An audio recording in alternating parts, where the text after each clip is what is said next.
Hello सन्नाटो, क्या हाल है भाई? सबके बढ़िया? बहुत सही। आज हम लोग चर्चा करने वाले हैं स्प्रिंग की। स्प्रिंग देखा है ना तुमने? पक्का? ठीक, उसी की चर्चा करेंगे आज। मेरा नाम है गगनदीप सिंह, मैं हूं आपका मास्टर और ये हम सबका एक बहुत ही प्यारा चैनल जिसका नाम है न्यूटन पाजी। Let's talk about spring. तो अगर तुमने स्प्रिंग देखा है तो स्प्रिंग कुछ कुछ इस तरीके का होता है, हाँ कि ना? बिल्कुल ऐसा कुछ स्प्रिंग होता है ना, बिल्कुल। ये जो इसकी लेंथ होती है, ये वाली लेंथ, जितनी लेंथ अपने को स्प्रिंग की दिख रही है, इसको बोलते हैं नेचुरल लेंथ। क्या बोलते हैं? Natural length. इसकी क्या डेफिनेशन होगी नेचुरल लेंथ की, वो भी सीख लेते हैं। इट इज द लेंथ या it is the length of spring. It is the length of spring in relaxed state. In relaxed state. तो ये स्प्रिंग की वो लेंथ है जो जब वो रिलैक्स पड़ा होगा तब जब लेंथ आएगी। रिलैक्स पड़ा मतलब ना उसके ऊपर कोई फोर्स लग रही है, ना ही उसको कोई खींच रहा है, ना ही उसको प्रेस कर रहा है, अब मजे में पड़ा है स्प्रिंग। तो जो भी length I that will be it's natural length. इतना समझा? पक्का? बहुत बढ़िया। अब ऐसे करो कि स्प्रिंग को पकड़ के राइट में खींच दो। अच्छा, खींचना है, खींच देते है ना। तो स्प्रिंग को अगर तुमने खींचा तो वो एक्सटेंड हो गया। कितना एक्सटेंड हो गया? कुछ एक्स एक्सटेंड हो गया, हाँ कि ना? बिल्कुल सर, समझ में आता है। अगर खींचेंगे तो वो लंबा हो जाएगा। बहुत बढ़िया। मान लो यहां पे तुम खड़े थे, स्प्रिंग को खींच रहे थे। अब स्प्रिंग तुम्हें वापस खींचने की कोशिश करेगा, हाँ कि ना? ऐसे स्प्रिंग खींचते हैं तो स्प्रिंग वापस आने की कोशिश करता है। चमका कोशिश करी होगी तुमने, एक्सपेरिमेंट करा होगा अपनी जिंदगी में कभी ना कभी। तो स्प्रिंग तुम्हें इस डायरेक्शन में एक स्प्रिंग फोर्स लगाएगा कि नहीं लगाएगा? बिल्कुल लगाएगा। ठीक है। अगर मान लो कि मैं स्प्रिंग को कंप्रेस कर देता, उसकी नेचुरल लेंथ से मैंने लेफ्ट की साइड को कंप्रेस कर दिया, तो भाई साहब स्प्रिंग तुम्हें इधर की और फोर्स लगा के देगा। अरे हाँ कि ना सन्नाटो? स्प्रिंग राइट की तरफ फोर्स लगाएगा। बेसिकली स्प्रिंग चाहता है कि उसके अंदर कोई भी एक्सटेंशन या कोई भी कंप्रेशन ना आए। वो चाहता है अपनी ओरिजिनल नेचुरल लेंथ पे वापस आना। अगर तुम उसको खींचोगे वो वापस आना चाहेगा, अगर कंप्रेस करोगे वो वापस आना चाहेगा। Spring wants to come into its natural position. समझ में आ? वो नहीं चाहता कि उसके अंदर कोई फोर्स रहे, वो चाहता है मजे में पड़ा रहे बस। इसलिए ये फोर्सेस लगेंगी। समझ में आई बात? ओके। मैं दोनों केस में अगर देखूं तो डिस्प्लेसमेंट के अपोजिट ही स्प्रिंग की फोर्स आ रही है। इतनी ऑब्जर्वेशन हुई तुम्हारी? पक्का? ऑलराइट।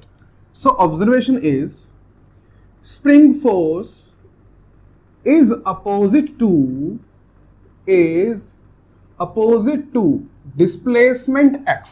कहां से डिस्प्लेसमेंट? नेचुरल लेंथ से डिस्प्लेसमेंट। इतना समझ में आ? बहुत बढ़िया। एक और चीज के बारे में ज्ञान देना। मान लो कि तुम स्प्रिंग को नेचुरल लेंथ से खींच रहे हो। पहले तुमने थोड़ा सा खींचा x1, एक बार तुमने बहुत खींच लिया x2। ऑब्वियसली बात है कि स्प्रिंग अपने को लेफ्ट डायरेक्शन में फोर्स लगा के वापस अपनी जगह पे आने की कोशिश करेगा। तो दोनों केस में कौन सी फोर्स ज्यादा होगी? फर्स्ट केस या सेकंड केस? एक्सपेरिमेंट करा होगा, तुम्हें इतना ज्ञान होगा, मुझे जानता हूं मैं कि तुम्हें पता है कि किस केस में स्प्रिंग की फोर्स ज्यादा होगी। जब हम लोग स्प्रिंग को ज्यादा खींचते हैं ना तो स्प्रिंग बहुत फोर्स लगाता है। सेकंड केस में फोर्स ज्यादा होगी। Fs2 is greater than Fs1। क्या इतना चमका तुम्हें? जितना एक्सटेंशन या कंप्रेशन का मैग्नीट्यूड ज्यादा होगा उतना ही स्प्रिंग फोर्स ज्यादा लगेगी। Is it right? पक्का। So I can say that spring force is directly proportional to displacement. Actual में यही इसका रिलेशन होता है कि स्प्रिंग फोर्स उतनी ही ज्यादा लगेगी जितना एक्सटेंशन या कंप्रेशन ज्यादा होगा। This is true relation. लेकिन मुझे एक चीज पता है कि जो इनकी डायरेक्शन है वो अपोजिट है।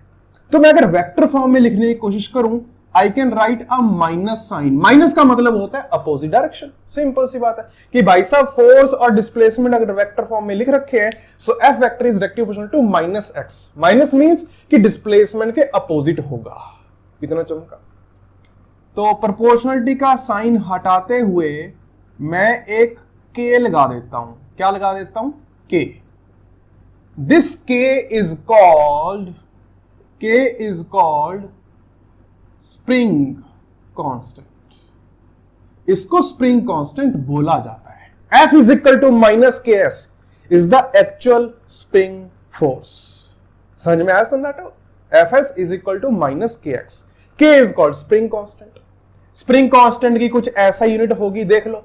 स्प्रिंग कांस्टेंट आएगा फोर्स बाय डिस्प्लेसमेंट, तो के की जो ऐसी यूनिट आएगी वो आएगी न्यूटन पर मीटर।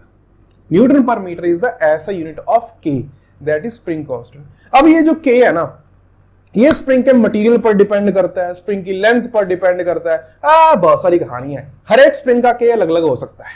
तो के अपने को गिवन होगा, चिंता ही नहीं है। या फिर दो चीजें गिवन होगी, के पूछा होगा, है ना। के ऐसा कोई फिक्स नहीं है कि भाई साहब ये फिक्स होगा कि के की वैल्यू 100 ही आएगी हर स्प्रिंग के लिए ना, ऐसा नहीं है। हर स्प्रिंग के लिए अलग अलग के की वैल्यू आ सकती है। छापा। So this is bit introduction about spring force. छाप दिया होगा, मिटा दो, बहुत बढ़िया। तो स्प्रिंग के बारे में हमने ये जानकारी प्राप्त कर ली कि भाई स्प्रिंग जो फोर्स होती है वो माइनस के एक्स होती है। डिस्प्लेसमेंट का मैग्नीट्यूड जितना ज्यादा होगा स्प्रिंग फोर्स उतनी ज्यादा ही। के स्प्रिंग कांस्टेंट यूनिट आती है न्यूटन पर मीटर। इतना चमका? पक्का। बहुत बढ़िया, शानदार। चलो क्वेश्चंस करते हैं थोड़े थोड़े। मान लो कि अपने पास एक स्प्रिंग था, एक ब्लॉक था। मान लो कि एम मास का ब्लॉक ले लेते हैं। ठीक है भाई, बहुत बढ़िया। K is equal to 100 newton per metre दे रखा है। ठीक, बहुत सही। Find the force needed to extend the spring by 10 centimetre. अगर मैं स्प्रिंग को 10 सेंटीमीटर एक्सटेंड कराना चाहता हूं तो कितनी फोर्स लगानी पड़ेगी? हाँ, बहुत आसान है सर। ये तो सर एफ एस मैग्नीट्यूड की अगर चर्चा करें तो वो के एक्स होता है। सर के अपने को 100 दे रखा है। सर एक्स 0.1 दे रखा है। सर ये 10 न्यूटन आ गया। सर लेकिन ये तो स्प्रिंग फोर्स आई। अपने को क्या पूछा है? Force needed to extend. क्या इसको एक्सटेंड करने के लिए हम लोग को राइट में फोर्स लगानी पड़ेगी? हाँ कि ना? तो ये एक्सटर्नल फोर्स के बारे में पूछ रहा है कि भाई बाहर से कितनी फोर्स लगाओगे। ध्यान देना, मैं डायग्राम बनाता हूं। जब तुम इसको एक्सटेंड कर लोगे ऐसे आ जाएगा। हाँ कि ना? तो इस सिचुएशन में तुम कुछ फोर्स लगा रहे होगे एफ एक्सटर्नल, और स्प्रिंग एक फोर्स लगा रहा होगा एफ एस, क्योंकि वो तो वापिस आना चाहता है। ये दोनों बैलेंस आउट हो रही होंगी, तभी ऐसे स्प्रिंग एक्सटेंड होके खड़ा होगा कि स्प्रिंग इधर फोर्स लगा रहा है, तुम उधर फोर्स लगा रहे हो, दोनों बैलेंस आउट हो गई और यहां पे ये इक्विलिब्रियम में आ गए। मैंने ये फोर्स पूछी थी, तुम ये निकाल ले हो जो कि 10 न्यूटन आई, तो भाई साहब ये भी इतनी आएगी, तभी तो एक्सटेंड करके पकड़ के रखोगे ना। समझ में आया? तो बच्चे कई बार -10 न्यूटन का आंसर दे देते हैं क्योंकि उन्होंने स्प्रिंग फोर्स पढ़ी है -kx, बस इतना ही पढ़ लिया उन्होंने ये नहीं पढ़ा कि भाई साहब क्वेश्चन में तुम्हें एक्सटर्नल फोर्स पूछी है, तो माइनस माइनस के चक्कर कहां आ गए? तुम सिर्फ मैग्नीट्यूड निकालो, डायरेक्शन निकालो बुद्धि से। सर वो तो है ही नहीं है, सन्नाटे बेच गए क्या? तो स्प्रिंग फोर्स लग रही है लेफ्ट में, एक्सटर्नल फोर्स लग रही है राइट में। एक्सटर्नल फोर्स मतलब वो ह्यूमन फोर्स जो इसको राइट में खींच रहा है। यहां पे इक्विलिब्रियम आ गया है, दुनिया यहां पे रुक गई है, इसलिए इन दोनों का मैग्नीट्यूड बराबर आ गया है। तो चाहे एफएस निकाल लो, वही अपना आंसर होगा जो मैं पूछना चाह रहा हूं। हाँ कि ना? बहुत बढ़िया सा चमक गया ये तो, बहुत सही। नेक्स्ट क्वेश्चन, मान लो कि अपने पास एक स्प्रिंग है और यहां पे 10 किलो का एक ब्लॉक है, के की वैल्यू ले लो 1000 न्यूटन पर मीटर। ठीक, ये ब्लॉक था, ये स्प्रिंग था, स्प्रिंग नेचुरल लेंथ पे था। मान लो कि ब्लॉक को छोड़ दिया, ठीक है। तो जब फाइनली ब्लॉक रुक गया, when the finally block stops, find extension in the spring. Spring कितना खिंचा।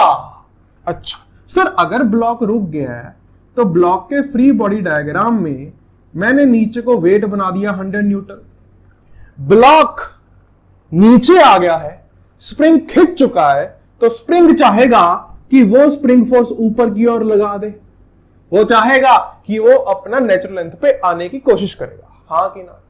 अगर ये रुका हुआ है तो स्प्रिंग फोर्स भी आ जाएगी 100 न्यूटन, क्योंकि नेट फोर्स 0 करनी है यार। हाँ कि ना? स्प्रिंग फोर्स 100 न्यूटन, मैग्नीट्यूड होता है के एक्स के बराबर, के की वैल्यू 1000 है इंटू एक्स, एक्स की वैल्यू आ गई 0.1 मीटर। इसका मतलब स्प्रिंग 10 सेंटीमीटर खिंच जाएगा। हाँ कि ना? समझ में आया ऐसा नाटो? पक्का देख लो। ऑल राइट, बहुत बढ़िया। छापो ये एग्जांपल, छाप दिए।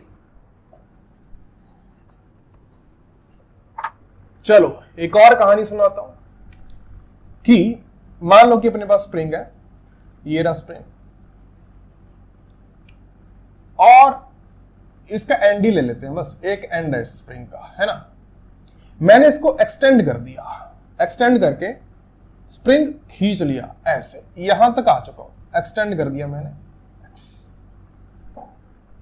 एक्सटेंड हो चुका है। मैंने अभी यहां पे इसको छोड़ दिया, क्या होगा? स्प्रिंग वापस आना चाहेगा, अपनी नेचुरल लेंथ पे आना चाहेगा। हाँ कि ना? छोड़ने के बाद स्प्रिंग अपनी नेचुरल लेंथ पे आएगा, बिल्कुल सीधी सीधी बात है, कोई इसमें बड़ी बात नहीं है। ठीक, कोई तकलीफ नहीं है जी, बिल्कुल आएगा, बिल्कुल आएगा। क्यों नहीं आएगा? बिल्कुल आएगा। अच्छा, मैं पूछ रहा हूं कि जस्ट आफ्टर रिलीज स्प्रिंग कितना वापिस आएगा? स्प्रिंग कितना वापिस आएगा? सर हिंदी में क्वेश्चन, बिल्कुल। जैसे ही मैंने इसको रिलीज करा, ये कितना वापिस आया, कितने टाइम में? Just after release. Sir just after release का क्या मतलब हुआ? मैं कह रहा हूं ये बताओ कि t इज इक्वल टू 0.000000000, बहुत सारी 1 सेकेंड में कितना वापस आया, ये बताओ। मतलब इससे भी छोटा टाइम लूंगा मैं तो। जस्ट आफ्टर कि भाई साहब मैंने छोड़ा, अब बताओ।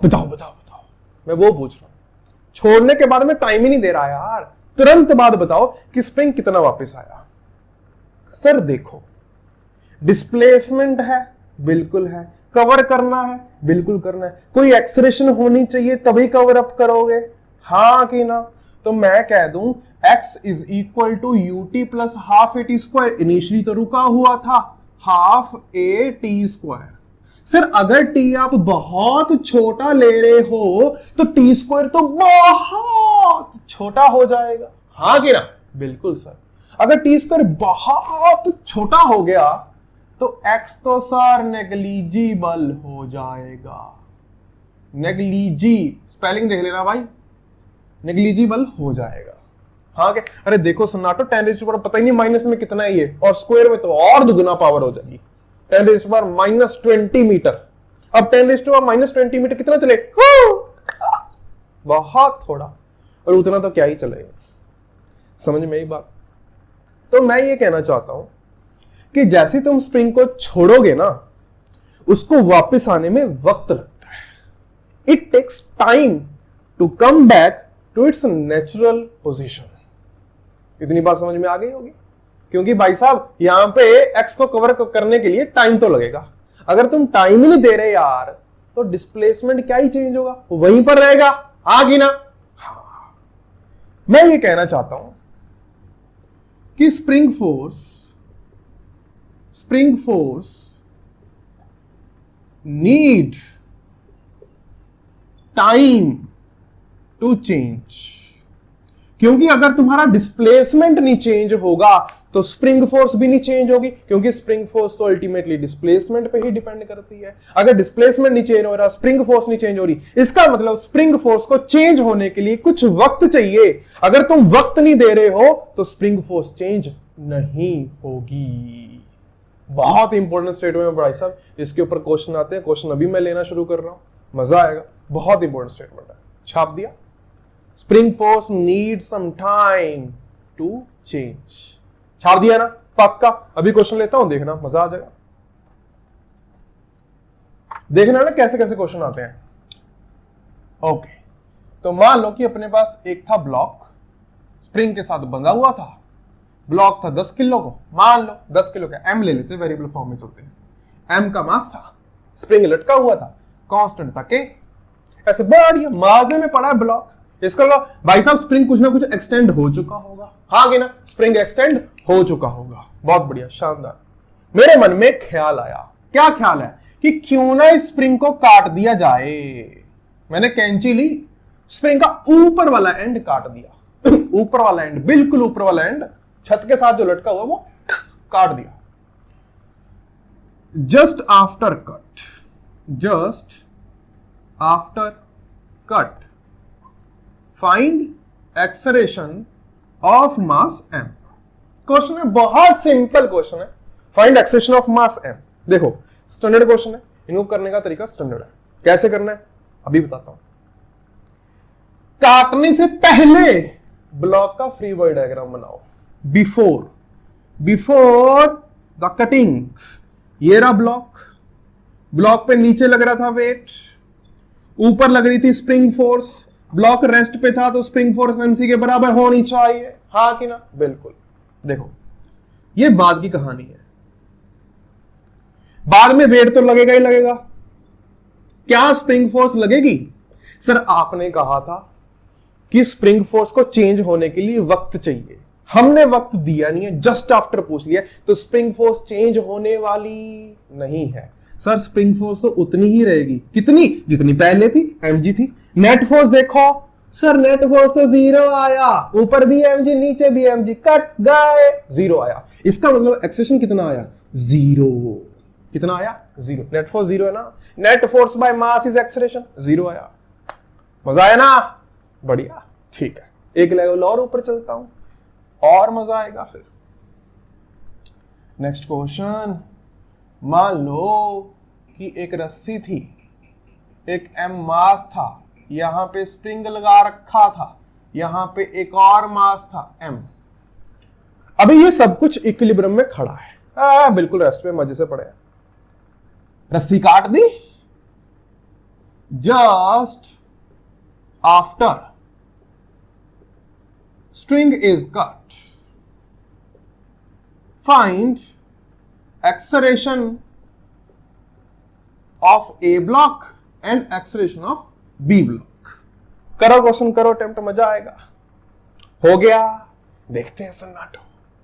पहले तो बिफोर के डायग्राम बना लो, बिफोर के एफबीडी। देखो जब भी ऐसे क्वेश्चन सॉल्व करना, सबसे पहले निचले वाले ब्लॉक से शुरू करते हैं। Always start from the bottom most block, ठीक। तो मैंने पहले बी का डायग्राम बनाया, मैंने कहा ये एम है भाई साहब, नीचे एमजी लग रहा होगा। अगर इसको बैलेंस आउट करना है, स्प्रिंग फोर्स को एमजी होना पड़ेगा, बिल्कुल सही बात है। फिर मैं ए का डायग्राम बनाने लगा, मैंने कहा भाई साहब ए में एक तो वेट आएगा एमजी, अच्छा ए के साथ स्प्रिंग अटैच है तो स्प्रिंग भी फोर्स आ रही होगी। देखो स्प्रिंग हो रहा था एक्सटेंड, स्प्रिंग एक्सटेंड हो रहा था ना, तो स्प्रिंग ए को भी खींचेगा ना। जब स्प्रिंग एक्सटेंड होता है वो वापस आना चाहता है, वापस तो खींचेगा, सबको खींचेगा वो। जब स्प्रिंग एक्सटेंड है सबको खींचेगा, तो ए को भी खींचा। ए को कैसे खींचेगा? ऐसे। तो ये स्प्रिंग फोर्स, उसकी वैल्यू तो ऑलरेडी एमजी आ चुकी थी। यहां से ऊपर लग रही थी टेंशन, कितनी लग रही होगी टेंशन को 2mg लगना पड़ेगा अगर बैलेंस आउट करना है, क्योंकि नीचे mg प्लस mg 2mg है, तो टेंशन को भी 2mg होना पड़ेगा, तभी तो ये ब्लॉक रेस्ट पे रहेगा, हाँ कि ना, बिल्कुल। अब आफ्टर की बात कर लेता है। आफ्टर में क्या हुआ? आफ्टर में मैंने ब्लॉक का एफबीडी बनाया बी वाले का, नीचे mg तो था, ऊपर स्प्रिंग फोर्स सर आपने बताया कोई फर्क नहीं आता। तो सर इससे मुझे लगा कि बी ब्लॉक में तो नेट फोर्स 0 है। हां, तो नेट फोर्स 0 होने के कारण एक्सेशन ऑफ बी तो आ गया 0। बिल्कुल सही बात। ए वाले की चर्चा कर लेते हैं भाई साहब। ए वाले पे सर वेट तो रहेगा ही, स्प्रिंग फोर्स भी रहेगी, वो चेंज होने वाली नहीं है, लेकिन टेंशन उड़ गई। अरे रस्सी काट दी तुमने, रस्सी काट दी, रस्सी काट दी तो टेंशन खत्म। ये है फ्री बॉडी डायग्राम ए का। रस्सी ऊपर, टेंशन दी, कट गई, टेंशन आउट। तो इस ब्लॉक पर लगने वाला नेट फोर्स mg और mg 2mg। कितना? 2mg। किधर? नीचे की ओर। और मास कितना है? m। तो इसका एक्सेशन आया, किधर लिखूं, किधर लिखूं, यहां लिख देता हूं। Acceleration of b is equal to नीचे की ओर नेट फोर्स 2mg, मास इसका m is equal to 2g। किधर की ओर? नीचे की ओर। ये है एक्सेशन ऑफ, मैंने कुछ गड़बड़ करा क्या? हाँ, ये ए का एक्सेशन आएगा ना, ऊपर वाले ब्लॉक का है। हाँ, ए का फ्री बॉडी डायग्राम था, तो ए का एक्सेशन आ गया 2g डाउनवर्ड्स, बी का एक्सेशन आ गया 0। समझ में आया सन्नाटा? पक्का एक लेवल और ऊपर, मजा आएगा। ठीक, चलो देखना ध्यान से ना। मान लो कि अपने पास एक रस्सी, एक मास m, एक स्प्रिंग, एक मास 2m, एक रस्सी, एक mass m। Block A, block B, sir तोते उड़ रहे हैं। इसका पार्ट ए है, if upper string is cut. कौन सी? Upper string. If upper string is cut, find acceleration, find acceleration of each block. चलो चलो हो जाओ शुरू। Find acceleration of each block. बहुत बढ़िया क्वेश्चन है, मजेदार। करो करो करो, मजा आएगा। शुरू करो। फ्री बॉडी डायग्राम बनाने। पहले कौन से फ्री बॉडी डायग्राम बनाने हैं? पहले वाले, बिफोर द कटिंग वाले। नीचे शुरू करते हैं। बिल्कुल सर। सी का फ्री बॉडी डायग्राम बनाया। ये सी, मास m, नीचे की ओर लग रहा है mg। भाई साहब ऊपर रस्सी की टेंशन होगी, वो लग रही होगी mg के बराबर। बिल्कुल सही सर, क्योंकि बैलेंस आउट करना है ना, नहीं तो उड़ जाएगा ये। रोक के रखना है तो नेट फोर्स 0 करनी है। अच्छा, बी की बात करते हैं। देखो भाई साहब, बी का एक तो वेट लगेगा 2mg, एक बी पे नीचे की ओर लग रही है टेंशन। टेंशन की वैल्यू तो यहां निकाल ली थी, वो mg के बराबर आएगी। नीचे टोटल 3mg लग गई, ऊपर लगेगी स्प्रिंग फोर्स। अरे ऊपर बी के स्प्रिंग है ना, स्प्रिंग फोर्स की वैल्यू आएगी 3mg के बराबर, क्योंकि बैलेंस आउट करना है। बिल्कुल, ये तो बन गया। ए वाले की चिंता कर लेते हैं। ए वाले का एक नीचे को लग गया वेट mg और एक लगेगी स्प्रिंग फोर्स, जिसकी वैल्यू ऑलरेडी 3mg आ चुकी है, और ऊपर लग गई टेंशन, और टेंशन की वैल्यू आनी चाहिए 4mg, ताकि ए रुका रहे। ये सी, ये बी, ये ए। सही बनाया ना? देख लेने सारे फ्री बॉडी डायग्राम। हाँ सही बनाया, पक्का, बहुत बढ़िया, शानदार, मजा आया। आफ्टर की बातचीत करते हैं। क्या मैंने ये वाली रस्सी काटी? ना, अपर स्ट्रिंग बोला ये काटी है। अगर मैंने ये रस्सी नहीं काटी तो मुझे लगता है सी पे कुछ फर्क नहीं पड़ना चाहिए। नीचे mg, ऊपर की टेंशन वैसे की वैसी रही, तो इसका एक्सेशन कितना आया? 0। नेट फोर्स 0 है भाई साहब। हाँ, बात करते हैं बी वाले की। एक तो इसका सर वेट अभी भी लग रहा है, सर नीचे वाली रस्सी की टेंशन सर अभी भी लग रही है, सर स्प्रिंग फोर्स आपने पढ़ाया था, सडनली चेंज नहीं होता, वैसे का वैसा का। अरे नेट फोर्स इस पे भी 0 आ गई। ओ, तो इसका भी एक्सेशन 0 हो गया। बहुत बढ़िया, शानदार, मजा आया।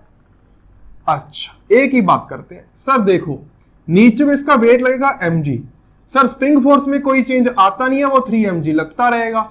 सर टेंशन, अरे टेंशन तो कट गई, ऊपर वाली रस्सी एक ही तो कट गई, टेंशन गई। नीचे की ओर नेट फोर्स 4mg, मास कितना है m, 4mg by m, 4g। कितना? 4g। नेट फोर्स 4mg, मास इसका m है, तो इसका एक्सेशन जो आएगा वो आएगा 4g, किधर को, नीचे को। समझ में आया? अरे समझ में आया, बढ़िया क्वेश्चन बन गया। ठीक, अभी इसी का एक और पार्ट करते हैं। चमकाना सन्नाटो, ये इसका बी पार्ट करता हूं, मिटा दूं। कहता है if lower string is cut, तो क्या होगा? लोअर स्ट्रिंग काट दी। अरे यार, फ्री बॉडी डायग्राम मिट गए, दोबारा बनाने पड़ेंगे बिफोर वाले। जल्दी जल्दी बनाता हूं, है ना सर, जल्दी जल्दी में ना गलत मत कर देना।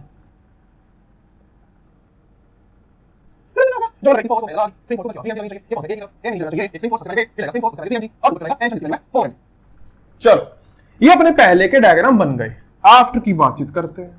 आफ्टर में क्या सी की ऊपर रस्सी कट गई? बिल्कुल कट गई। तो सी में ऊपर अब टेंशन नहीं आएगा, लेकिन उसका सिर्फ वेट आएगा।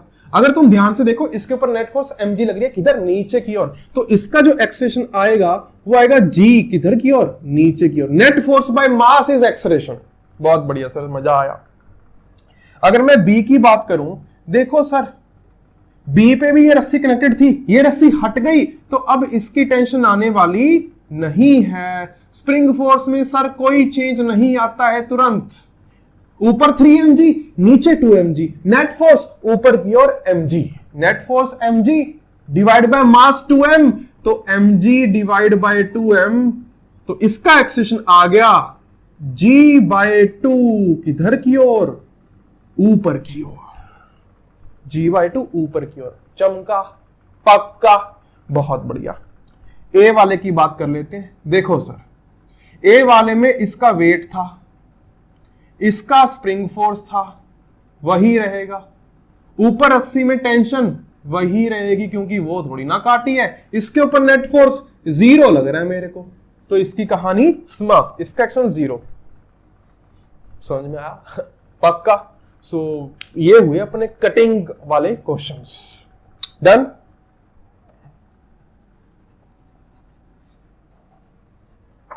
एक होता है स्प्रिंग बैलेंस। स्प्रिंग बैलेंस तुमने देखा होगा, ये स्प्रिंग बैलेंस देखा होगा, मंडियों में होता है ये। मंडी नहीं होती वो जहां पे वो गेहूं वगैरह वो बिकता है, सब ऐसे कुछ शक्ल होती है इसकी। ये स्प्रिंग के बेसिस पर काम करता है। यहां पे एक होता है स्लाइडर, और यहां पे रीडिंग्स होती हैं ऐसे कुछ, और यहां पे लगी होती है हुक। तुम इसमें कुछ भार लटका दो तो स्प्रिंग खिंच जाएगा। स्प्रिंग खिंच गया, स्लाइडर नीचे आ जाएगा। तो ये जिस भी यूनिट के सामने होगा, अपने को पता चल जाएगा कि कितना मास नीचे लटका रखा है। एक्सटेंशन पे काम करता है, सीधी सी बात है। ठीक, बहुत बढ़िया, शानदार। अब जो भी ये रीडिंग देगा वो उसके मास की रीडिंग होगा, या वेट की रीडिंग कह लो, एक ही बात है। मान लो इसके नीचे हमने m मास लटका रखा है, रीडिंग कितनी होगी? तुम कह दोगे सर mg रीडिंग आएगी। हाँ कि ना सन्नाटो? क्योंकि नीचे mg लग रहा होगा, ऊपर भी स्प्रिंग को mg लगाना पड़ेगा, तभी तो ये ब्लॉक रुका रहेगा। अगर स्प्रिंग mg लगाएगा तो स्प्रिंग में mg फोर्स आ रही है। खत्म।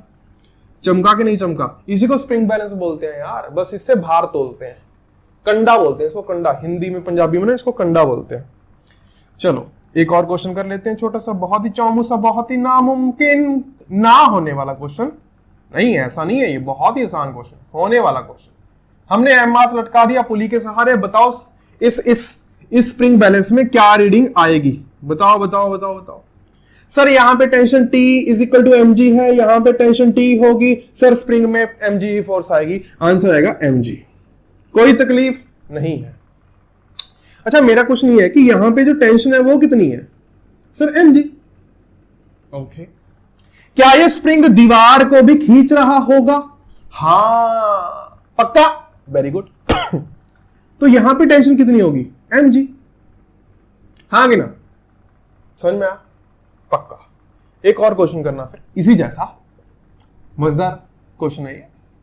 मान लो, अच्छा ये आईआईटी में आया हुआ क्वेश्चन है, पूछा गया क्वेश्चन है। दो पुली है, एक मास इधर लटक रहा है m, एक मास इधर लटक रहा है m। अभी बताओ स्प्रिंग बैलेंस की रीडिंग क्या होगी? मैं बच्चे जो जनरली आंसर दे देते हैं वो बता देता हूं। बच्चों के आंसर होते हैं 2 mg। सर इधर से mg खींच लिया, उधर से mg खींच लिया, तो 2 mg लगा दो। और बच्चों के आंसर होते हैं 0। सर mg इधर थी, mg इधर थी, नेट फॉर 0, कट गए सर, सन्नाटो। क्या स्प्रिंग में एक्सटेंशन होगी तो वो रीडिंग देगा? देगा। ध्यान से सोचो, इस स्प्रिंग में कोई एक्सटेंशन नहीं होगी। अरे तुम खींच रहे हो स्प्रिंग को, स्प्रिंग एक्सटेंड नहीं करेगा? करेगा। तो 0 आंसर तो नहीं है। तो जो सन्नाटे 0 आंसर देते हैं, भगवान बचाए। चलो अब 2 mg की चर्चा करते हैं। ये ब्लॉक रुका हुआ है, बिल्कुल। यहां पे नीचे को mg तो ऊपर भी mg, यहां पे t mg के बराबर होगा, यहां पे t mg के बराबर होगा। अच्छा ये बताओ, ये केस और ये केस में क्या फर्क है फिर? यहां भी तो लेफ्ट और राइट साइड mg mg है, कोई फर्क नहीं है। इसका भी आंसर mg ही आएगा। बेसिकली तुम्हारी टेंशन या स्प्रिंग फोर्स बैलेंस आउट ही हो रही होंगी, क्योंकि हम लोग इसका कोई मास नहीं मान रहे। We are not considering any mass for the spring balance. जो तुम्हारी थ्रू आउट टेंशन है वही तुम्हारा स्प्रिंग फोर्स होगा, क्योंकि अगर स्प्रिंग फोर्स ज्यादा आ गई तो भाई साहब ये तो चलने लग जाएंगे यार, है ना। पूरे में थ्रू आउट सेम फोर्स रहनी चाहिए। समझ में आया? पक्का। बहुत बढ़िया। एक अच्छा क्वेश्चन करोगे? देखना है ना, डायग्राम बना रहा हूं, बनेगा क्या डायग्राम? देखते हैं, कोशिश करते हैं, कोशिश करते हैं, कोशिश करते हैं। ऐसे एक और पुली लगा दो, ऐसे यहां पे लगाओ स्प्रिंग बैलेंस, ऐसे, और यहां पे लटकाओ मास m। चलो स्प्रिंग बैलेंस की रीडिंग बताओ कितनी होगी? करो करो करो, मजा आएगा। रुका हुआ है सब कुछ, स्प्रिंग बैलेंस की रीडिंग बतानी है। देखो यहां पे लगेगी mg फोर्स,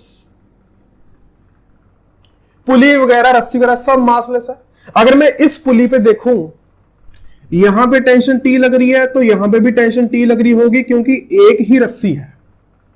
इस पुली के ऊपर 2T, नीचे mg, तो T की वैल्यू mg/2 आनी पड़ेगी।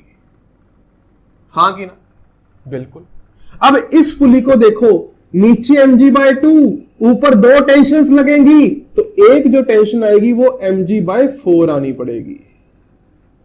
चमका के नहीं चमका? पक्का। बहुत बढ़िया। तो यहां पे स्प्रिंग बैलेंस की रीडिंग आएगी mg/4। कितनी आई? mg/4। समझ में आई? मिटा दूं? एक क्वेश्चन और, ध्यान देना है ना।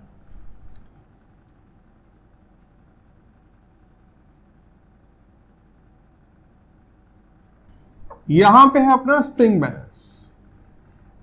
बताओ स्प्रिंग बैलेंस की क्या रीडिंग होगी? बताओ बताओ बताओ बताओ। सर यहां पे जो टेंशन होगी ना वो mg के बराबर होगी। यहां भी टेंशन वही रहेगी क्योंकि वही रस्सी है, यहां भी टेंशन वही रहेगी क्योंकि वही रस्सी है, यहां भी टेंशन वही रहेगी क्योंकि वही रस्सी है। तो आंसर आया mg के बराबर। सिंपल, खत्म। जो भाई साहब पूरे में टेंशन सेम है, एक ही तो रस्सी है, जो mg यहां पे होगा वही mg यहां पे। स्प्रिंग बैलेंस रीडिंग आएगी mg के बराबर। समझ में आया सन्नाटो? पक्का। देख लो। ऑलराइट, एक क्वेश्चन और करते हैं, मजा आएगा, मजा आएगा, ध्यान से देखना।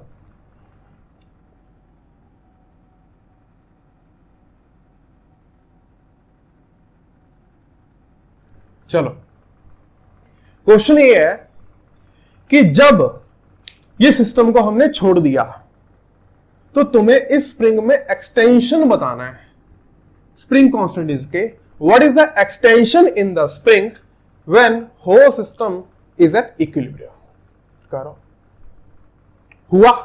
देखो अगर मैं इस ब्लॉक का फ्री बॉडी डायग्राम बनाऊं तो नीचे लग रहा है mg, ऊपर लग रही होगी tension T is equal to mg। ये वाली यहां पे टेंशन mg होगी। ये पुली का फ्री बॉडी डायग्राम अगर बनाओगे तो इधर और इधर दोनों टेंशन सेम होंगी क्योंकि सेम रस्सी है, नीचे को लग रही होगी mg।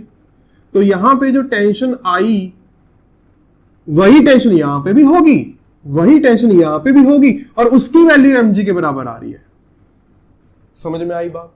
तो स्प्रिंग में जो फोर्स आई भाई साहब, अरे सॉरी, टी की वैल्यू तो आएगी mg/2, mg/2 आएगी। सन्नाटो, तुम तो ऐसे देख रहे हो और लिख रहे हो, तुमने बताया नहीं कि ये t is equal to mg/2 आएगा। अरे मैं तो तुम्हें चेक कर रहा था कि तुम्हें याद है या नहीं, तुम ये कर पा रहे हो या नहीं। हाँ, मैंने तो mg/2 ही सोचा था, तुमने नहीं मेरे को बताया। हाँ चलो, स्प्रिंग फोर्स आई mg/2, mg/2, spring force is equal to kx, mg/2 is equal to kx।